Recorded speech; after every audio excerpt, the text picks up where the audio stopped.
Hi, I'm Chris Direwald, and this is Power Play. You know it's true, because they just played that whole thing right there. So the WikiLeaks, comrade? Have a little leak there in there, Hillary Clinton, not so good for you, huh? Anyway, Julian Assange, who's weird, but you know that because you're the internet.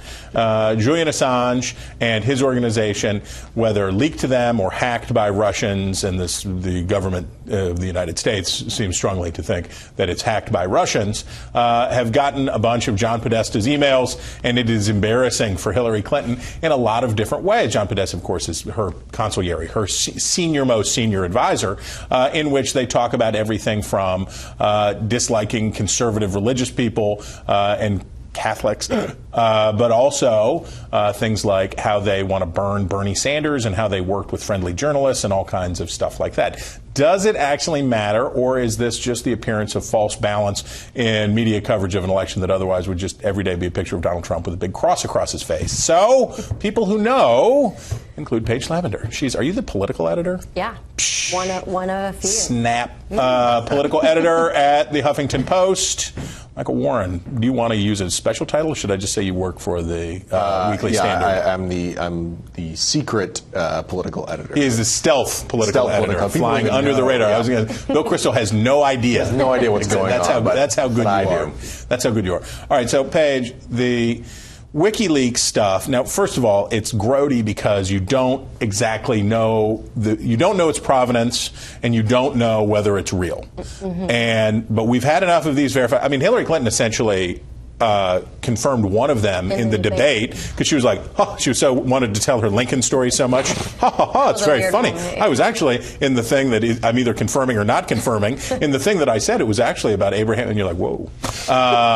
But so some of it's real. I think some of it's real. I think we also found out the risotto recipe might be real, too. What is the risotto recipe? Oh, John Podesta's secret to making really good risotto. You add the liquid in a little bit at a time. His secret to risotto... how everyone makes a risotto? That's how I thought everyone makes risotto. I do it with Kool-Aid mix, and it really turns out weird. It turns out really weird. No. I got that from a buddy in Hurricane, West Virginia. Ew.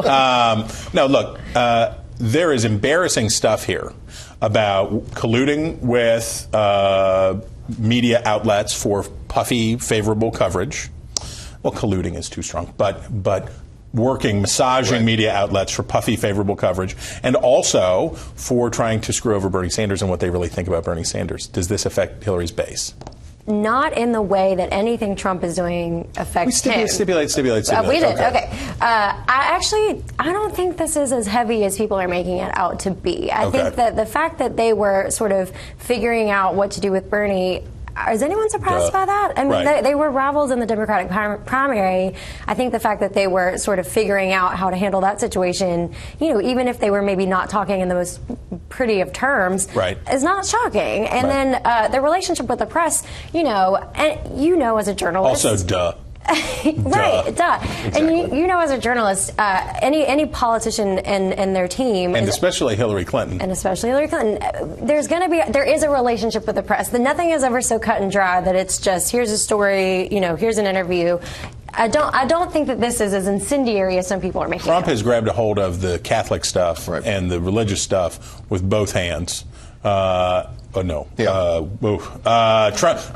is making a great deal out of that, and in so doing, is trying to drive a wedge between Catholic voters and Clinton. And I guess evangelical voters in Clinton, but is that a thing? It's pretty cynical, right? I mean, it's sort of transparently he's taking advantage of whatever group she spoke of in and this is an email between Jennifer Palmieri, communications chief, and others in the campaign, where she is speaking in mock-rifle terms about conservative Catholics. Right. But look, I'm going to make very boring internet TV here and say I agree with Paige about the impact of this.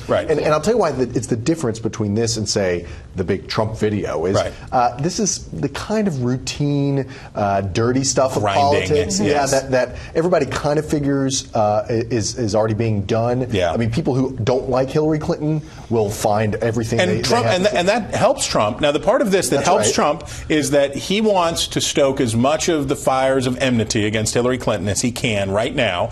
And so maybe by saying, and they hate Catholics, and they're this, and they're that if they can draw out those things, maybe he can try to keep his base together, because right now he's facing the possibility of more Republican defections. That's true, and I think at this point in the race, he's got to do anything he can to try to keep his base together, because there have just they're been... They're like 80% They're there, but still. There's a difference between emails, that people are reading out loud, and audio, yes. and celebrity audio. Exactly, and something that people can hear. And that is about sex. That's right. If it's bleeped out on TV, what's the first thing people do? I'm going to go look it up on the internet. All right, last thing. Is, in a weird way, Hillary Clinton benefits from part of this in the general election. Yes, it may dissatisfy the Sandersistas. Right. But it benefits because basically she's revealing herself to these bankers, and she's revealing herself behind closed doors. I'm a very moderate, corporate, pragmatic Democrat, right? So she is basically, it's a message for suburban voters when she's saying, that stuff I said in the primary, I was lying. I was lying. Right. I mean, the worst thing would be if she said,